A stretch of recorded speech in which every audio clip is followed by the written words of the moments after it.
let me share with you this little book in my collection. It's called Julius Caesar and Roman Britain. It's in a series that was printed a long time ago by Ladybird and called Adventure from History.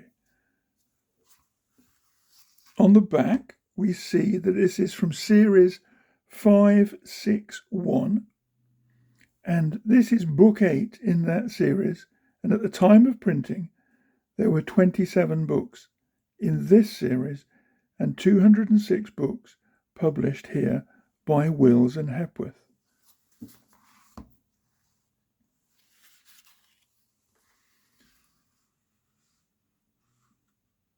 In the front end pages, we can see a very simple map of England and Wales and the beginning of Scotland above Hadrian's Wall and the defensive wall further north. We can see the Roman roads, Ermine Street, Watling Street, the Fossway, and we can see some of the Roman places where they kept legions. I'm just going to pour myself a glass of water because my throat is going a little bit with this transition from autumn to winter. So I've got a water and I'm going to share with you from my book, Julius Caesar and Roman Britain.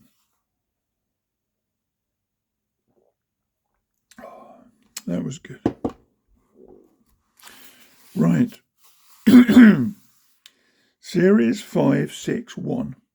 Julius Caesar prepared the way for the conquest of Britain, but it was not until 100 years later that it became part of the Roman Empire.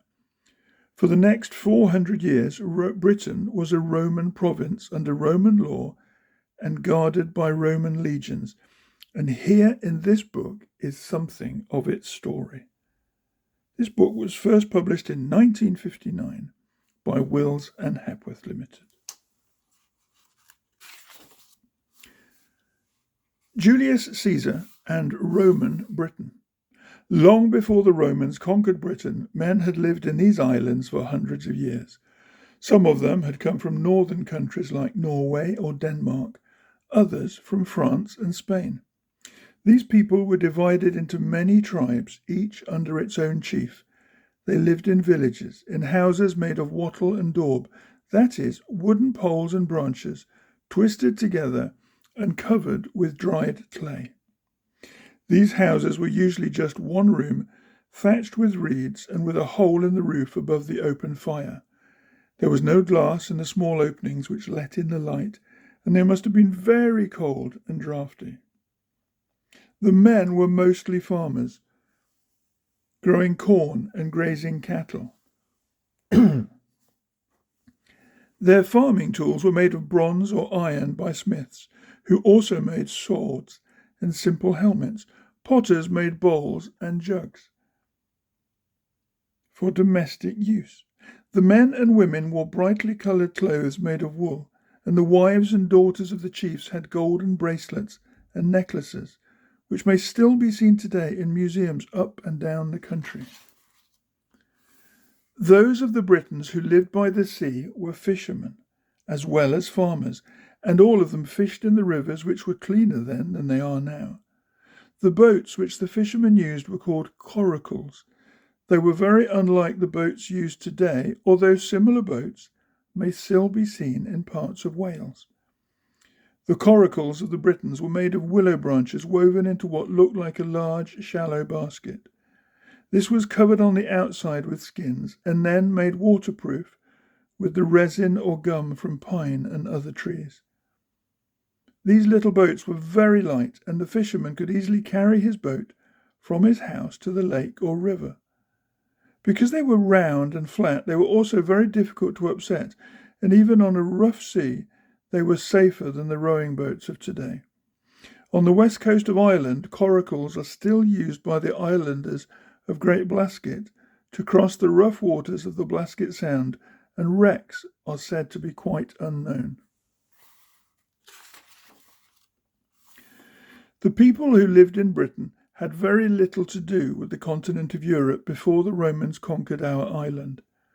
The open sea between Britain and France was much wider than the Blasket Sound, and only very daring sailors crossed it to sell things made in Britain or to buy from the people of Gaul, the name by which France was then known.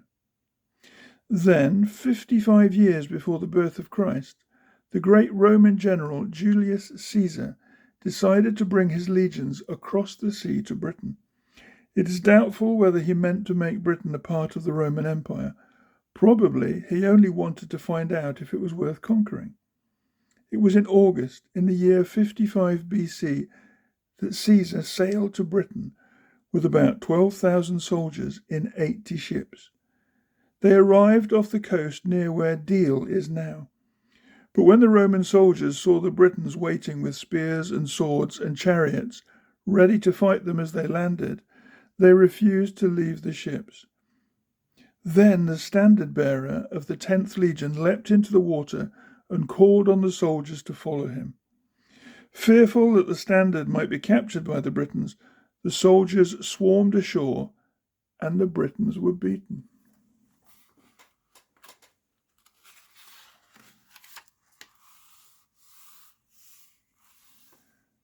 The Romans did not stay very long in Britain in 55 BC, but in the following year Julius Caesar came again. This time he came in July with many more soldiers, determined to conquer the island. The Roman army landed in about the same place as before and marched northwest towards where London stands today. The British attacked them in chariots and on foot, but the Romans had better arms and armour and were much better trained. The Britons could do nothing to stop them. Caesar and his men crossed the River Thames by a ford somewhere above London, and continuing northwestwards reached the British stronghold or fort of the Cantovilloni. This was a very powerful tribe ruled by a chieftain called Cassivellaunus, who had made himself king of most of southeast Britain.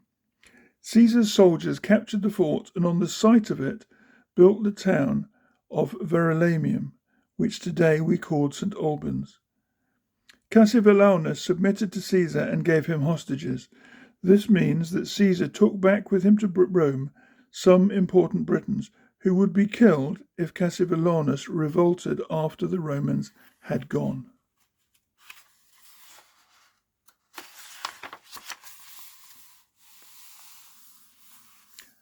After the defeat of Cassivellaunus, the Romans left Britain alone for 100 years. The British rulers were supposed to pay tribute to Rome, but often it was not paid, and the Romans did not think it was worthwhile to send soldiers to collect it. Then, in the year 43 AD, the Roman Emperor Claudius sent a general called Aulus Plautius with 40,000 men to conquer Britain all over again. At first, the Romans found it difficult, but reinforcements, including some elephants, were brought by the emperor, and in just over a fortnight, the whole of the south of Britain had been subdued. The Romans were very practical people, and the first thing they did in Britain was to make and fortify the ports where they landed their soldiers and supplies. From these ports, the great Roman roads, many of them still in use today, went in long straight lines across country to London. One of these ports was called by the Romans Rutupiae, the town which we today call Richborough. Here may be seen part of the Roman fortress, still standing, and the beginnings of the Roman road known as Watling Street, which goes right across England to Chester, called by the Romans Deva.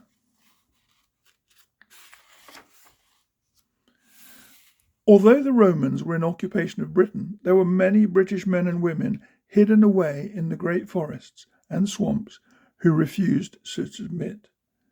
These men were fierce fighters, and they would steal out of their hiding places and attack small Roman forts or outposts. Then, when the Romans brought up reinforcements, they would again disappear into the forests where the Romans could not find them. One of the bravest and most famous of these British warriors was called Caractacus. He gathered groups of men together wherever he could, and as a Roman writer called Tacitus tells us, by many a successful battle, raised himself far above all the other generals of Britain. Gradually, the Romans drove Caractacus and his men westwards into the mountains of Wales, and when he was beaten there in a battle near where Church Stretton in Shropshire stands today, he fled to Yorkshire, to the British tribe called the Brigantes. But then the Queen of the Brigantes treacherously handed him over to the Romans, who were very glad to capture the leader of the British still fighting against the Roman Empire.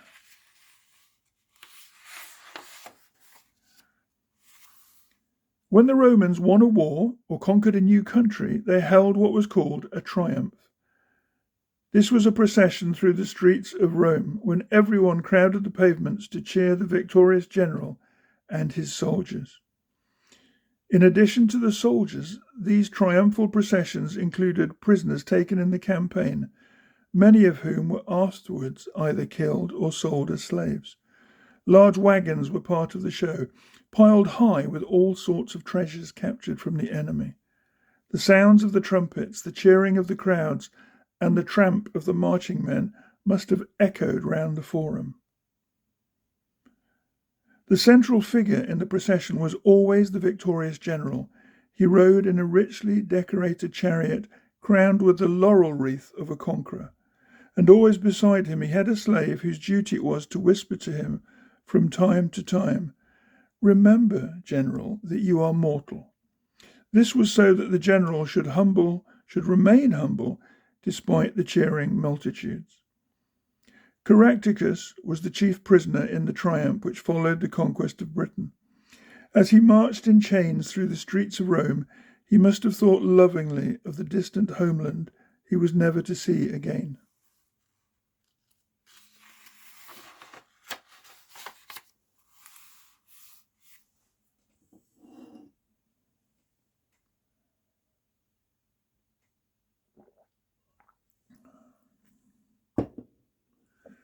The Romans remained in Britain for 350 years. And during that time they built many towns. Strangely enough, London was not the chief town in early Roman times. The capital city from which the island was first governed was St. Albans. Many of these towns were large. The walls of St. Albans were 2 miles round, and the town covered 200 acres of land. The Roman name for St. Albans was Verulamium or Verulum, but we often know where Roman towns have stood from the names of the English towns which were later built on their ruins. Modern towns ending in Chester or Castor, like Dorchester or Lancaster, were once Roman, because these endings came from the Latin word castra, meaning a camp or a fortified place. The larger towns would have a theatre open to the sky, with stone seats in a great semicircle. Towns in which a legion of soldiers was quartered, like York or Caerleon, always had an amphitheatre, like the Colosseum at Rome, but on a smaller scale and built on banks of earth. Here all sorts of games were played and military exercises carried out by the soldiers.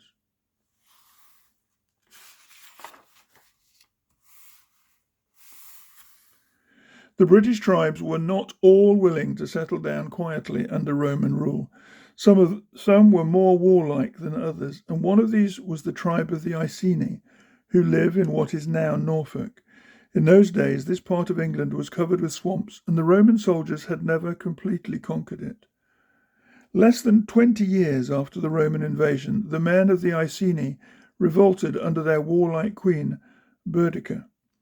They had been very badly treated by the Roman soldiers and tax gatherers and were determined to take a terrible revenge.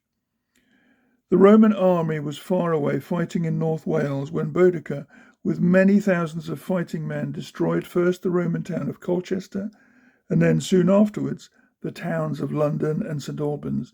These towns were all burnt to the ground and everyone in them massacred. The Romans did what they could. A Roman legion was at Lincoln, and when news came to the commander of the revolt of the Iceni, he marched south with 2,000 Roman soldiers. But Boudicca or Boadicea had nearly 100,000 Britons under her command, and of the Romans only the commander and a few horsemen escaped. The Roman governor of Britain at that time was a famous soldier named Suetonius. Although he was in the middle of a campaign against the men of Wales, he decided that he must march across England and attack Boudicca and the Iceni as soon as possible. He had 10,000 trained Roman soldiers with him, and although Boudicca had 10 times that number, Suetonius had no doubt that the training and discipline of the Roman army would give him the victory. So he marched towards London, having first ridden ahead with his cavalry in an attempt to save the city. When this failed, he rejoined his marching troops. No one knows where the battle was fought, but Suetonius drew up his men on the slope of a hill protected by woods on both sides. The British thought that the Romans were trapped and unable to get away, and they crowded in between the woods to attack them. At the right moment, when Boudicca's men were too crowded together to use their arms, the Romans charged and the British were decisively beaten. On the top of the hill, watching the battle with Suetonius, was a young Roman officer named Agricola, who was afterwards to be the best Roman governor Britain ever had.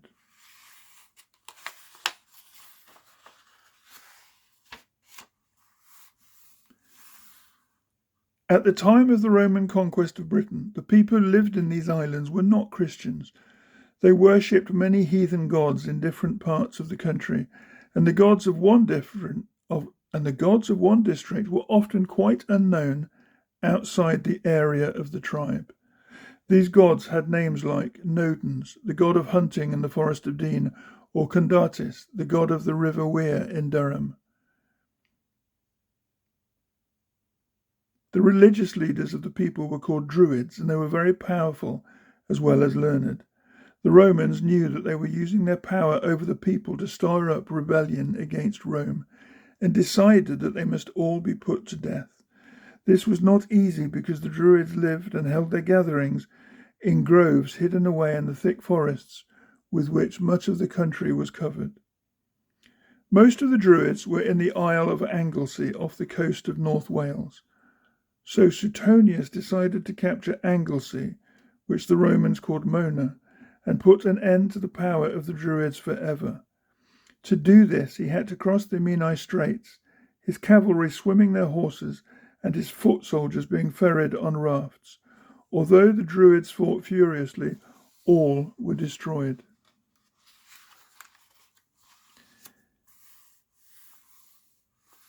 The young officer Agricola knew that the only way to rule the people of Britain was to make friends with them. So Agricola travelled widely in Britain, meeting all sorts of people from the various tribes and talking to them.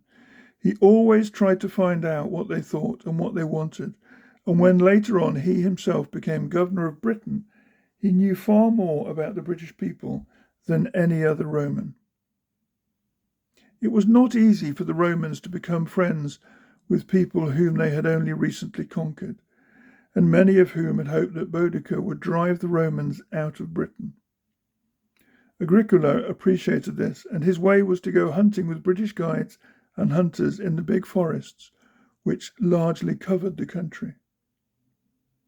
These forests contained many wild animals, including bears and packs of savage wolves. As these were a danger to sheep and cattle, the Britons were glad to see them hunted and killed. It was probably over the campfire, after a day's hunting, that Agricola really came to know and understand the British people.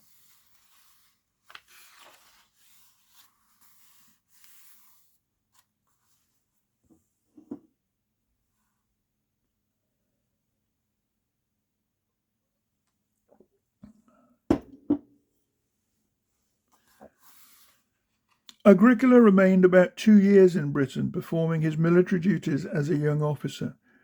He then returned to Rome and, after the Roman custom, spent the next 10 years learning about the law and the ways in which the Roman Empire was governed.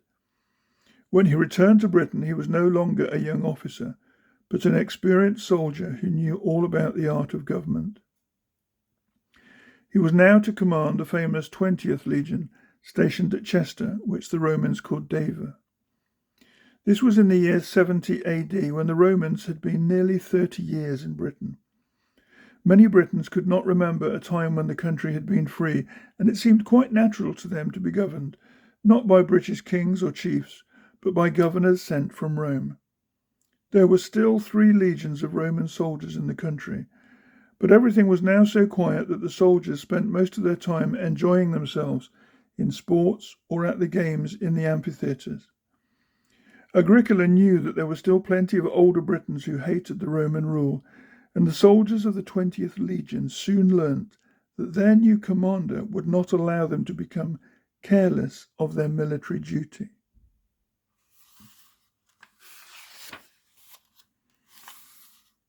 Although Britain was now fairly peaceful, the Romans realised that at any moment some tribe might try to revolt, so they built forts in many parts of the country in which they stationed small groups of soldiers. It must have been very dull for the soldiers living in some little fort amongst the hills, far away from anywhere. Worse still, the Romans were used to the sunshine of Italy, and the long, cold, foggy winters of northern Britain must have made them very miserable. Many of the Roman soldiers came from the south of Italy or from the Near East, and they were not used to snow and ice. We can imagine how they disliked being on sentry duty on the battlements of a Roman fort, with a snow blizzard blowing from the northeast. Nor were they very much better off when they came off duty. The houses which the rich Romans built for themselves in the south of Britain had central heating and even glass in the windows. But the little forts of the northern hills had neither. The wet, cold soldiers had nothing but charcoal fires round which to try to get warm.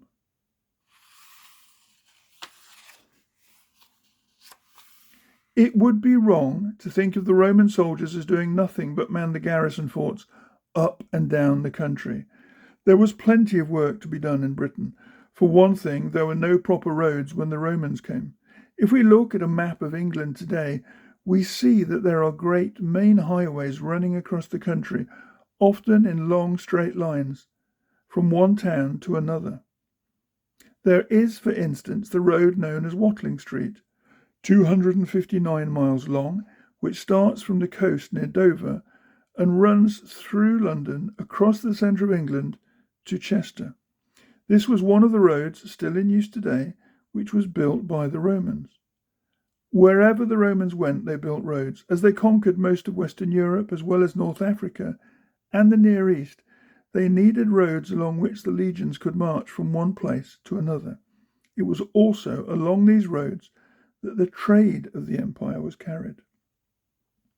Roman roads were built mostly by the soldiers of the legions and were very well made indeed. The earth was rammed hard, and alternate layers of clay and stones were built up to a thickness of 3 or 4 feet. The road was then finished off with a top layer of flat stones or flints, and a ditch was dug along each side to drain off the water.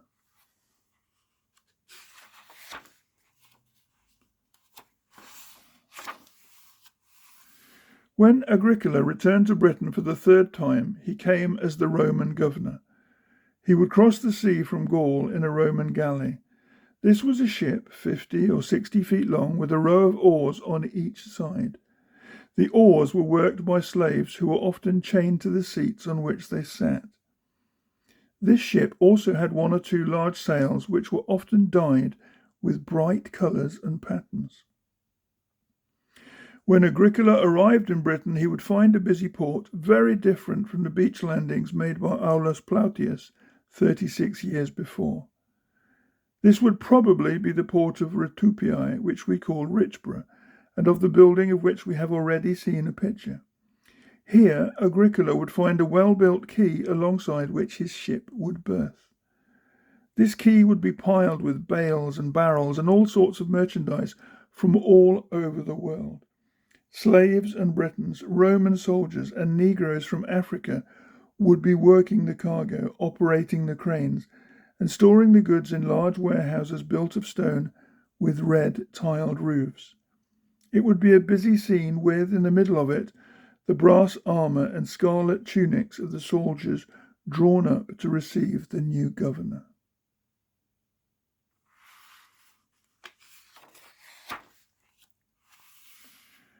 Agricola became governor of all Britain in the year 79 AD. For the next 7 years, the country was governed as well as it has ever been before or since. Fortunately, we know a great deal about Britain at the time of Agricola because a man named Tacitus, who was married to Agricola's daughter, wrote a book about it. In this book, he also tells us of the way in which Agricola governed the country. These are his words, translated from Latin, the language of the Romans, into English. Agricola suffered no public business to pass through the hands of his slaves. He was not influenced by private favour, but chose the best men as likely to prove the most faithful. He knew everything, but was content to let some things pass unnoticed. He could pardon small faults and use severity to great ones. Yet he did not always punish offenders and was frequently satisfied with penitence. By suppressing abuses in his first year as governor, he made the people realize that under good laws it was better to live at peace with the Romans rather than to rebel against them. It is no wonder that Agricola was considered the best Roman governor that Britain ever had.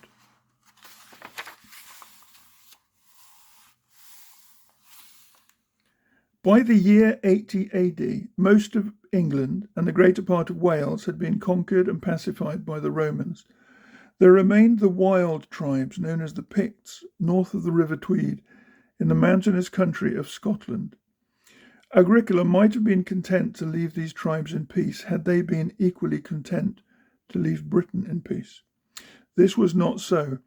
Numbers of these wild Picts came from time to time raiding southward. So Agricola determined to march against them with his whole army. Starting from York, the Romans crossed the border and marched northward into Scotland. As they went, they built forts and left in them garrisons of men with enough provisions to last for 2 years. Then they marched on, meeting and beating the Picts as they went. For 4 years the campaign continued. In the 3rd year, Agricola's army was supported by the Roman fleet, which sailed up the coast, keeping in touch with the soldiers on shore.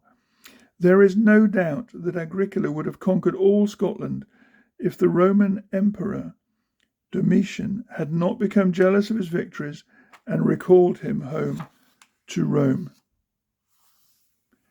Agricola left Britain in the year 85 AD, never to return.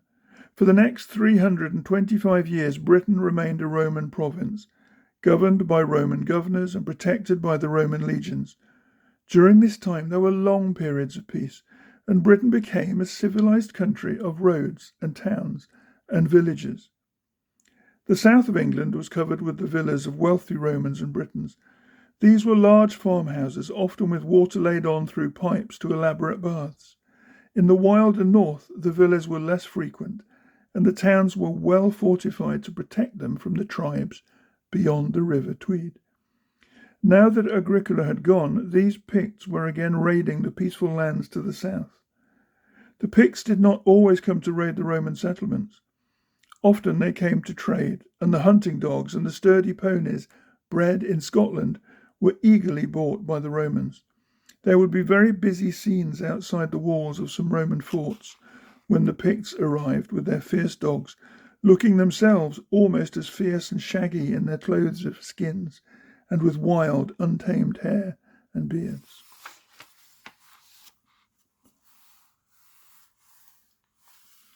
"36 years after Agricola left Britain, another great Roman, the Emperor Hadrian, came to these islands. Hadrian was a great traveller, and wherever he went in the Roman Empire, he strengthened its frontiers. 3 years before, there had been a serious rebellion in the north of Britain.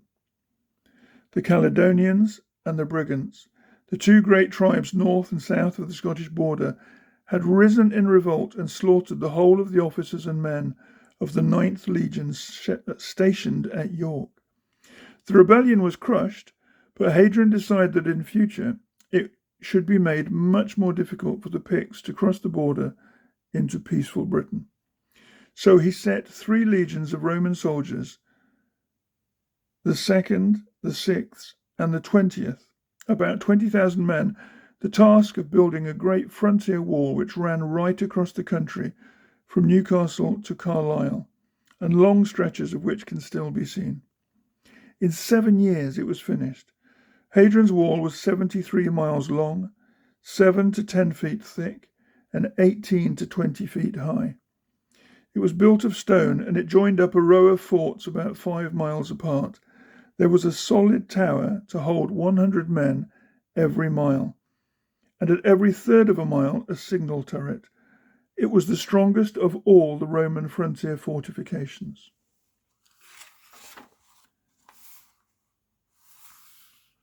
During the time which the Roman occupation of Britain lasted, many hundreds of thousands of tons of merchandise and military supplies passed through the ports which linked these islands with the continent. The busy ports of Britain were well built with stone quays and warehouses. There were big cranes worked by hand to lift the cargo from the ships' holds, and there would be rows of carts ready to transport the merchandise along the good Roman roads to the customers. The ships would seem small today. They were, of course, sailing ships, with banks of oars to help them along when the wind was light. The sails were dyed with bright patterns, and the hulls of the ships themselves were painted and gilded. The high prows and sterns, carved and coloured, stood up bravely against the stone quay as the ships were unloaded. The crews would be of all colours and languages, Arabs and Negroes, Greeks and Phoenicians, Spaniards, Carthaginians and Romans. They would come from anywhere between London and Constantinople. A Roman port in Britain was as noisy as it was colourful, as busy as it was international.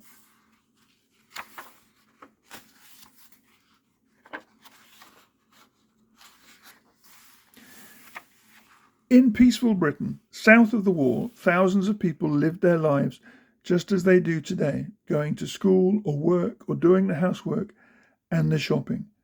The shops in a small Roman British town were usually round 2 sides of the Forum, the large open space in the middle of the town where the main streets crossed. These shops had not got large plate glass windows like shops today.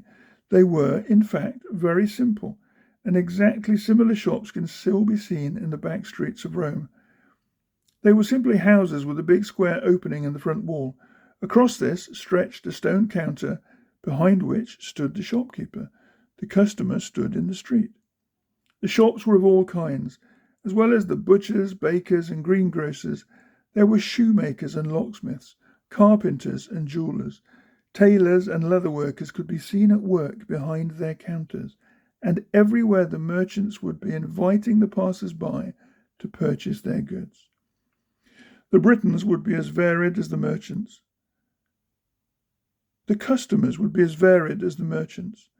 Britons in rough woolen clothes, soldiers in scarlet and brass, women in graceful dresses and cloaks, men in togas, and slaves in short tunics everywhere. It was a busy scene.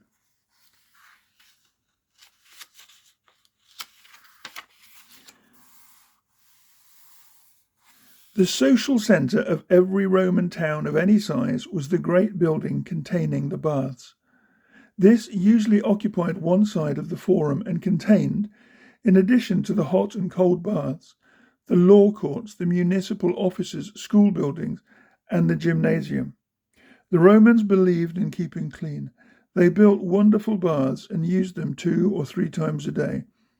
And always after the bath, the young Romans would go into the large, high gymnasium to practice boxing and wrestling and all kinds of gymnastics. At the same time, the Roman gymnasium was much more than merely a place for physical exercise. A great deal of business, the buying and selling of what we call stocks and shares, was done in it, and in many ways it served officially as a stock exchange. There were places too in this large building where the Romans could buy food and drink. In fact, a Roman citizen could go to the baths in the morning and spend the whole busy day there without wasting a moment.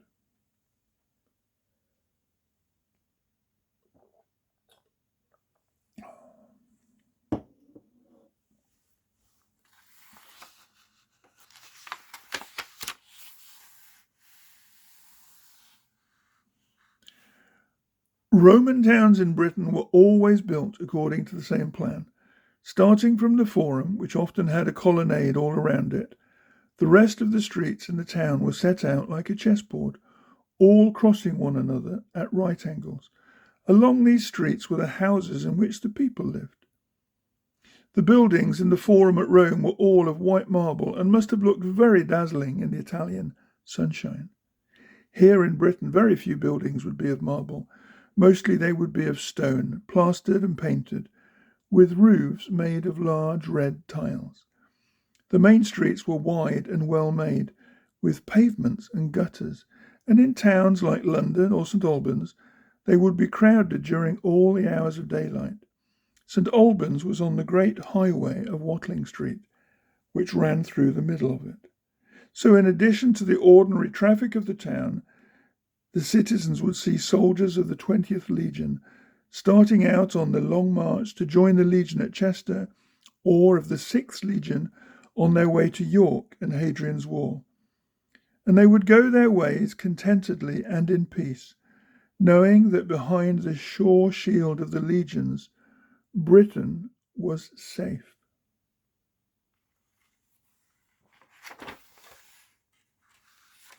I hope you enjoyed that book. I was fascinated to read it again many years after I first had a copy as a little boy, and it was a pleasure to share it with you. Julius Caesar and Roman Britain. A Ladybird Adventure from History Book.